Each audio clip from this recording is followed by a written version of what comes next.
7.2 থেকে দেখো স্টার্ট করব। Profit and loss.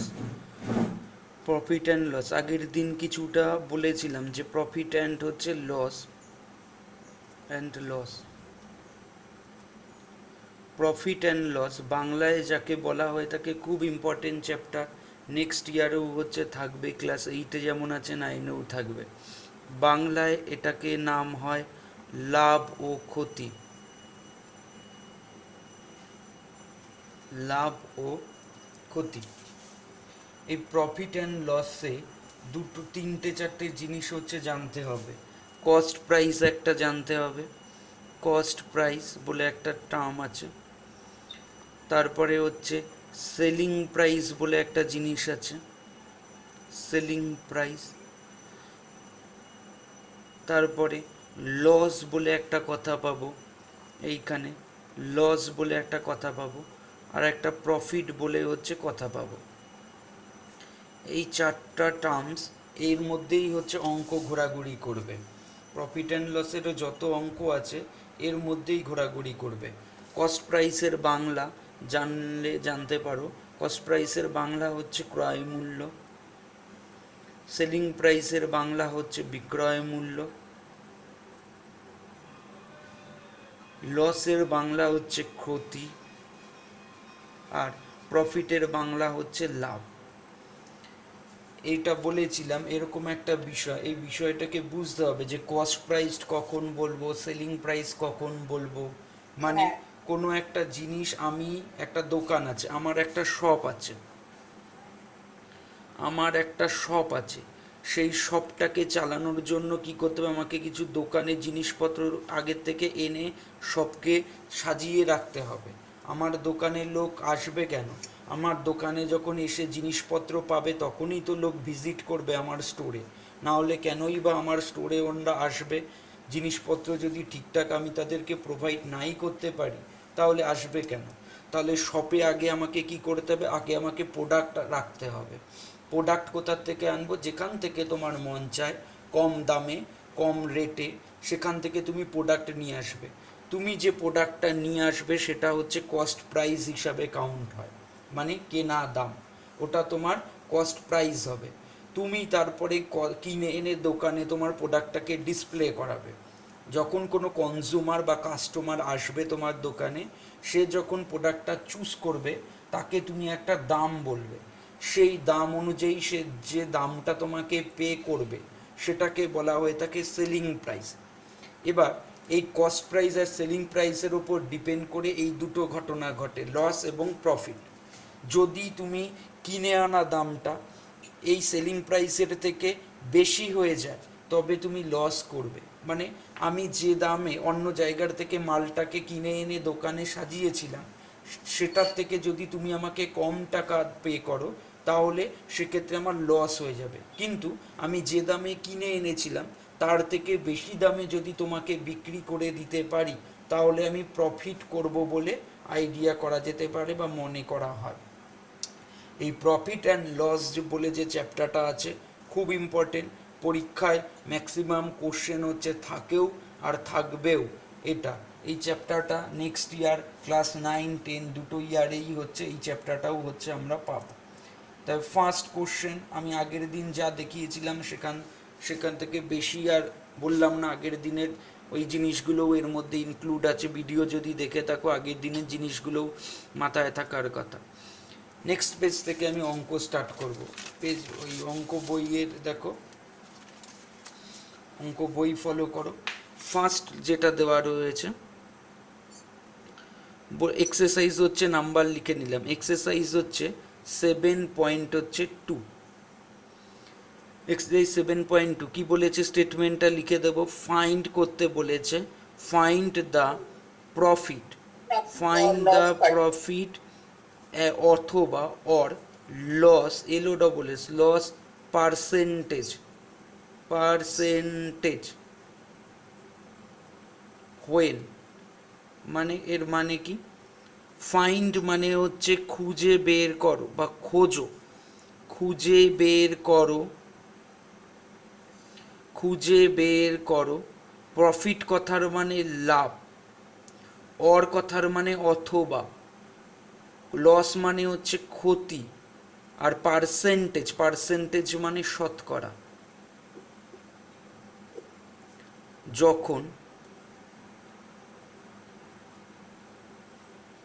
যখন 1 নম্বর দিয়ে লেখা আছে সিপি, সিপি মানে হচ্ছে কস্ট প্রাইস, সিপি দেওয়া আছে 400, আর এসপি দেওয়া আছে তোমাকে ₹468। সিপির ফুল ফর্ম তো জেনে গেছি, কস্ট প্রাইসটাকেই সংক্ষেপে সিপি লেখে, আর সেলিং প্রাইসটাকেই সংক্ষেপে এসপি লেখে। প্রফিট পার্সেন্টেজ কিভাবে বের করব, প্রফিট বা লস পার্সেন্টেজ বের করার ফর্মুলা ইউজ হয়। আমি লিখে দিই ফর্মুলাগুলো, মুখস্থ করে নিলে ভালো হবে। ফর্মুলা বলে লিখলাম,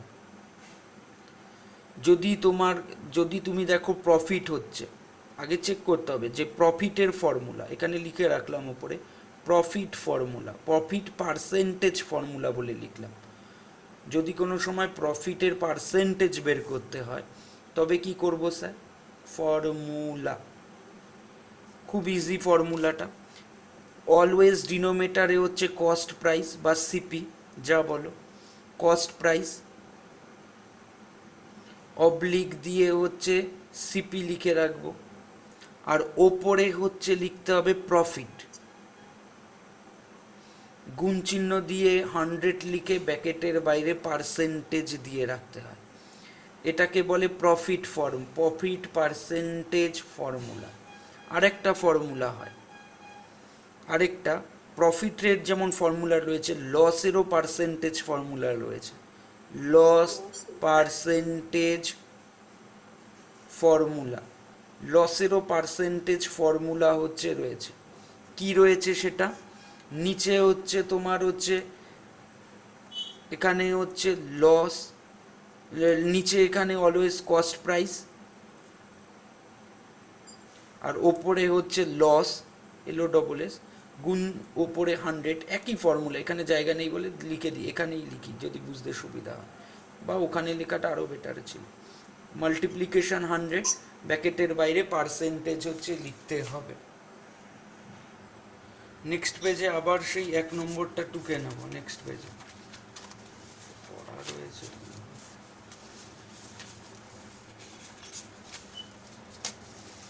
নেক্সট পেজে আবার এই 1 নম্বরের থেকে ফর্মুলাটা মাথায় রাখতে হবে, যে ফর্মুলাটা কী রেখালাম। 1 নম্বর থেকে আবার স্টার্ট করছি, ওইখানে তো ফর্মুলা লিখে জায়গাটা শেষ হয়ে গেল, তাই এক্সারসাইজ নম্বরও এখানে আবার লিখে নিলাম। দরকার হলে পেজ নম্বরও লিখে নিতে পারো, পেজ হচ্ছে 120, পেজ হচ্ছে 120। 1 নম্বর থেকেই স্টার্ট করি, যা স্টেটমেন্ট লেখা আছে আবার রিপিট করলাম। বলেছে ফাইন্ড দ্য প্রফিট, আগেই বাংলা মানে লিখিয়ে দিয়েছি। ফাইন্ড দ্য প্রফিট মানে লাভ খুঁজে বের করো, অথবা লস হলে লস, পার্সেন্টেজ, পার্সেন্টেজ, ঠিক আছে। ওয়েন বলে একটা কথা আছে, যখন। প্রথমটা দিয়েছে কি সিপি, সিপি মানে কস্ট প্রাইস, ₹400, এসপি, এসপি মানে হচ্ছে সেলিং প্রাইস, হচ্ছে ₹460। তাহলে এখানে খেয়াল করতে হবে প্রথম যে সিপি বেশি আছে না এসপি বেশি আছে। খেয়াল করলে দেখো এসপি আছে, এসপি কত দেওয়া আছে, এসপি দেওয়া আছে 468, আর সিপি কত দেওয়া আছে, সিপি তোমাকে দিয়েছে 400, ঠিক আছে। তাহলে এই দুটোর মধ্যে বড় নিউমেরিক্যাল বা বড় নাম্বার কোনটা আছে, এসপির আছে। তাই কি দেখতে পাচ্ছ, এসপি গ্রেটার দেন মানে বড় আছে কার থেকে, সিপি, তাই তো। যখন হচ্ছে সেলিং প্রাইসটা বড় হয় কার থেকে, এটা তো কেনা দাম, তুমি কিনে এনেছিলে যেখান থেকে, কলকাতা থেকে ধরো কিনে এনেছিলে, আর এটা তো বিক্রি করেছো, তাহলে তো বিক্রি করার দামটা বড় হয়েছে কেনা দামের থেকে, এটাই তো হওয়া উচিত। বিক্রি করার দামটা থেকে কেনা দামটা অলওয়েজ বড় হওয়া উচিত। যদি বড় হয়, যদি এরকম এই যে এই ক্ষেত্রে তাহলে কি হয়েছে, প্রফিট হয়েছে, তাহলে প্রফিট হয়েছে। কত টাকা প্রফিট হয়েছে বের করার জন্য কি করতে হবে, এসপি মাইনাস হচ্ছে সিপি করতে হবে। এসপি থেকে সিপিকে সাবস্ট্রাক্ট করব, এসপির বদলে এসপির মানটা বসিয়ে দিই। এসপির মান কত, 468, তাহলে এসপি না লিখে তার জায়গায় 468, এই সাবস্ট্রাকশন সাইনটাই এখানে চলে আসবে। এই যে সিপি, এই সিপির পরিবর্তে সিপির মানটা বসিয়ে দিই, কত আছে 400 বসিয়ে দিলাম, ব্র্যাকেট ক্লোজ করে দিলাম। সাবস্ট্রাক্ট করি 468 থেকে 400 সাবস্ট্রাক্ট করি, তাহলে 8 6 কত হলো 68, এটা হলো। এবার প্রফিট পার্সেন্টেজের ফর্মুলা কিছুক্ষণ আগে স্যার শেখালো, profit percentage, profit percentage. Profit পার্সেন্টেজের ফর্মুলা স্যার কি লেখালো, যেটা টুকলে নিচে লিখতে হয় কস্ট প্রাইস, ওপরে লিখতে হয় নিউমেটারে প্রফিট, গুণ চিহ্ন দিয়ে 100 বা মাল্টিপ্লিকেশন সাইন দিয়ে 100, ব্র্যাকেটের বাইরে পার্সেন্টেজ সাইন দিয়ে রাখতে হয়। মান বসিয়ে দিই, প্রফিটের জায়গায় এই যে প্রফিট কথার জায়গায় প্রফিটের মান কত, প্রফিট 68। কস্ট প্রাইস, এই যে কস্ট প্রাইস কথাটা আছে এইখানে কস্ট প্রাইসের মানটা বসিয়ে দিই, কত 400, মাল্টিপ্লিকেশন সাইন দিয়ে 100 ফর্মুলায় যেমন আছে লিখে ব্র্যাকেট ক্লোজ করে পার্সেন্টেজ সাইন দিই। কাটাকাটি করি, নিচের দুটো জিরো ওপরের দুটো জিরো কেটে গেল, এই 4 দিয়ে এই 68কে ডিভাইডেড করলে 17 সমান সমান দিয়ে তাহলে অ্যান্সার আসলো 17%। প্রফিট পার্সেন্টেজ তাহলে কত আসলো 2 নম্বর। 2 নম্বরের অঙ্কর ক্ষেত্রে খেয়াল করো, সিপি তোমাকে দেওয়া আছে, সিপি মিন কস্ট প্রাইস দেওয়া আছে রুপিস 13,600, 13,600 টাকা। আর দেখো এসপি দেওয়া আছে, এসপি মানে সেলিং প্রাইস, এটা দেওয়া আছে কত 12,104 টাকা। এর মানে কি, লোকটা জিনিসটাকে কিনে এনেছিল, মানে দোকানদার কিনে এনেছিল 13,000 টাকায়, 13,000 সামথিং, বিক্রি করেছে 12,000 সামথিং, তাহলে তো সে লস করে গেল।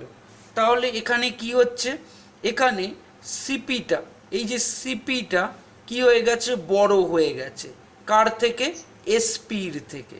যদি সিপি বড় হয় এসপির থেকে তবে হচ্ছে লস হয়, তাহলে লস, লস বের করি, কত টাকা লস হয়েছে। লস বের করতে গেলে তোমাকে সিপি মাইনাস এসপি করতে হবে, তাহলে সিপির জায়গায় সিপিটা কত আছে দেখে বসাও, কত আছে 13600, মাইনাস সাইনটা যেমন আছে এখানে সেটাই চলে আসবে।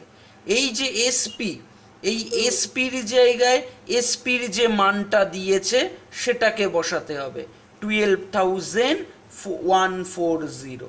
তাহলে এবার দুটোকে সাবস্ট্রাক্ট করতে হবে, সাবস্ট্রাক্ট এখানে করি সাইডে, 13600 সাবস্ট্রাক্ট 12104, 4 এর পর 10 মানে 6, 941, দেখলাম আসলো কত 1496। এটা লস হয়ে গেছে, যেহেতু এটা লস হয়েছে তাহলে এটা এক্ষেত্রে লস পার্সেন্টেজ বের করতে হবে।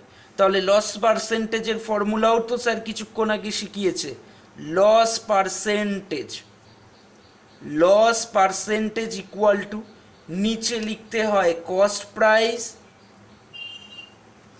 নিচে লিখতে হয় কস্ট প্রাইস, নিউমেটারে লিখতে হয় লস, গুণ মাল্টিপ্লিকেশন সাইন দিয়ে 100, ব্র্যাকেটের বাইরে পার্সেন্টেজ সাইন দিয়ে রাখতে হয়।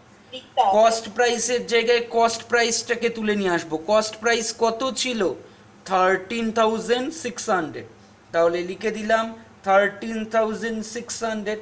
এই যে লস, লসের জায়গায় লসের মানটা কত আছে, লস কত আছে, লস আছে 1496, 1496, গুণ চিহ্ন দিয়ে বা মাল্টিপ্লিকেশন সাইন দিয়ে 100, ব্র্যাকেট ক্লোজ করে পার্সেন্টেজ সাইন। এখানের দুটো শূন্য এখানের দুটো শূন্য কেটে যাবে, এবার এইটাকে কাটাকাটি করতে হবে, এইটাকে কাটাকাটি করলে কত হয়, আমার মনে হচ্ছে 136 দিয়েই ডাইরেক্ট কাটাকাটি যাবে মনে হচ্ছে, তাহলে আমাদের খাটনি কম। এই যে নিচের ডিনোমিনেটরের 136 দিয়েই আশা করি চলে যাবে। বড় কাটাকাটি একবারে করি, দেখি প্রথমে 1 টাইম যাবে 136, তাহলে কত হয় 316 বা 11 টাইমে মিলে যাচ্ছে। তাহলে ডাইরেক্ট এটা দিয়ে এইটা দিয়ে এটাকে কেটে দাও, কেটে দিয়ে 11 লিখে দাও, ইকুয়াল টু সাইন দিয়ে ওপরে শুধুমাত্র 11 পড়ে রয়েছে, নিচে কিচ্ছু নেই। তাহলে অ্যান্সার চলে আসলো 11%। এটাই হচ্ছে অ্যান্সার। 2 নম্বরের কোশ্চেন কি বলেছে দেখি। By selling an article, article বলতে যে কোনো জিনিস হতে পারে, ফর রুপিস হচ্ছে 1636.25, বলেছে কোনো একটা জিনিসকে 1636 টাকা 25 পয়সায় বিক্রি করে এ ডিলার গেইনস, একজন ডিলার গেইন করেছে বা লাভ করেছে রুপিস 96.25, 96 টাকা 25 পয়সা। ফাইন্ড হিজ গেইন পার্সেন্টেজ, তাহলে তোমাকে তার গেইন পার্সেন্টেজ বলেছে। তাহলে এখানে দেওয়া আছে এসপি দেওয়া আছে, ভালো করে অঙ্কটা বুঝে বুঝে করতে হবে, যে কীরকমভাবে কি দেওয়া আছে কি দেওয়া নেই সেটা জেনে বুঝে বুঝে করতে হবে। তাহলে লিখতে পারি গিভেন, গিভেন মানে হচ্ছে দিয়ে দিয়েছে, কি দিয়ে দিয়েছে, সেলিং প্রাইস, মানে এসপি যেটাকে বলে সেলিং প্রাইস, ফুল ফর্মেও লিখতে পারি, বা যদি নামটা বুঝে যাই যে ব্যাকেটে এসপি লিখেও কেউ যদি লেখে হবে। সেলিং প্রাইস কত আছে 1636.25, মানে এত টাকায় বিক্রি করেছেন। এর ফলে ওনার গেইন হয়েছে বলেছে, গেইন মানে লাভবান বা লাভ হয়েছে। কত টাকা লাভ হয়েছে 96.25। এই যে লাভের যে টাকাটা সেটা কি, যে দামে এনেছিল তার থেকে এত টাকা বেশি। লাভ মানে কি বোঝায়, আমি যে দামে জিনিসটা কিনে এনেছি তার থেকে এই টাকাটা বেশি পেয়েছি ওনার কাছে বিক্রি করে।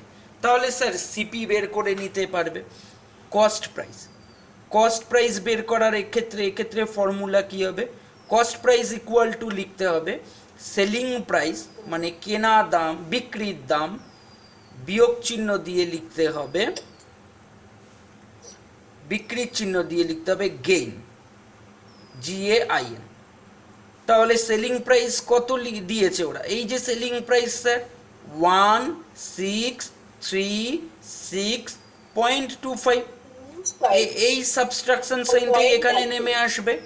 এই যে গেইন কথাটা আছে, গেইন কত হয়েছে, গেইন হয়েছে স্যার এটা 96.25। রাফ ইউজ করে সাবস্ট্রাকশন করব, সাইডে করলাম, এই সাইডে, ওই সাইডে জায়গা নেই তাই এই সাইড ইউজ করছি। মাইনাস যেটা দিয়েছে সেটাকে ঠিক মতো প্লেস করে ডেসিমেলের সাবস্ট্রাকশন যেভাবে করে সেভাবে করতে হবে। 0 0 0 4, হাতে আমার 1, কত হলো 1540। এই 1540 তাহলে তার কস্ট প্রাইস বেড়ে গেছে, কস্ট প্রাইস পেয়ে গেলাম, এটা তো কস্ট প্রাইস।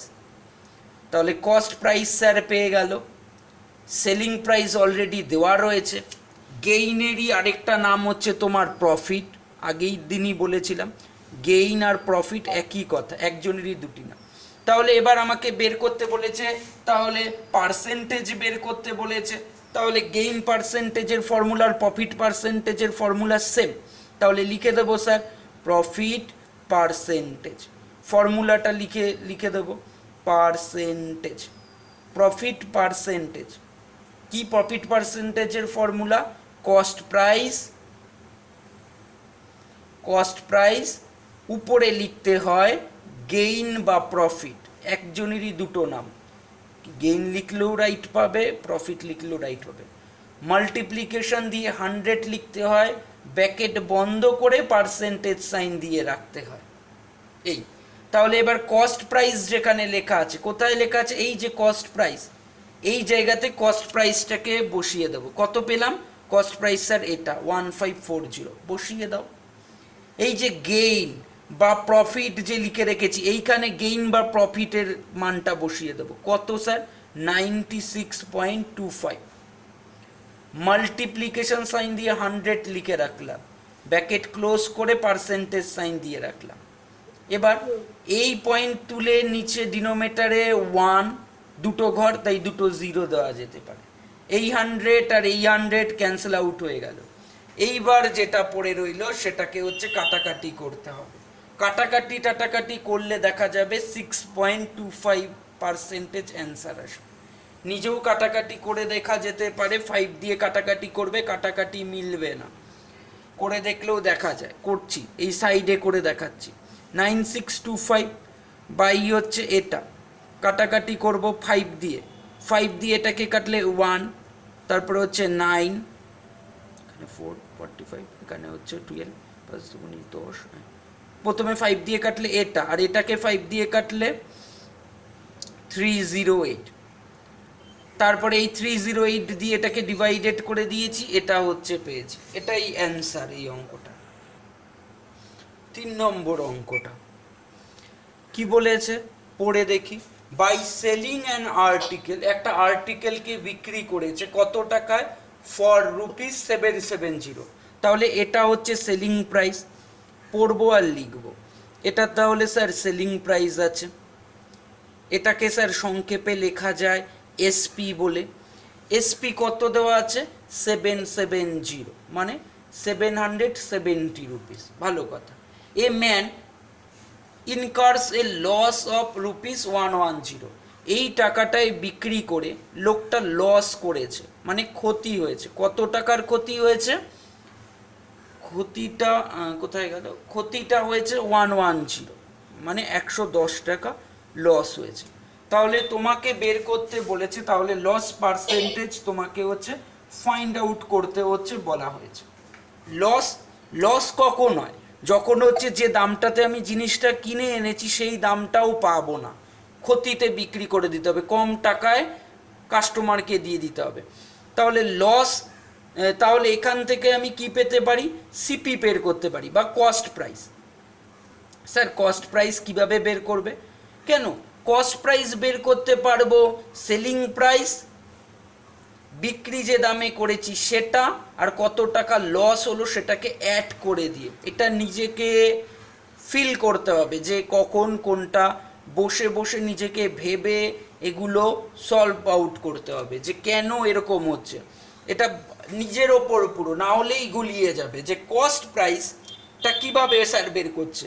লস হয়েছে তার মানে ও যেই টাকায় কিনে এনেছে সেটাই তো পায়নি, সেটার থেকেও লস, এত টাকা লস খেয়েছে মানে এত টাকাও সে কম পেয়েছে কেনা দামের থেকে।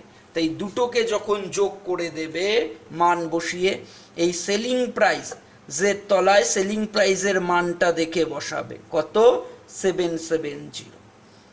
অ্যাডিং সাইন যেমন আছে এখানেও দেবে। এই যে লস, লসের জায়গায় লসের মানটা দেখে দেখে বসাবে কত, 110। দুটোকে অ্যাড করলে কত হবে, 880। এটা হচ্ছে কি পেয়ে গেছি, কস্ট প্রাইস। আর কিছু আমার আর কোনো খাটনিই নেই।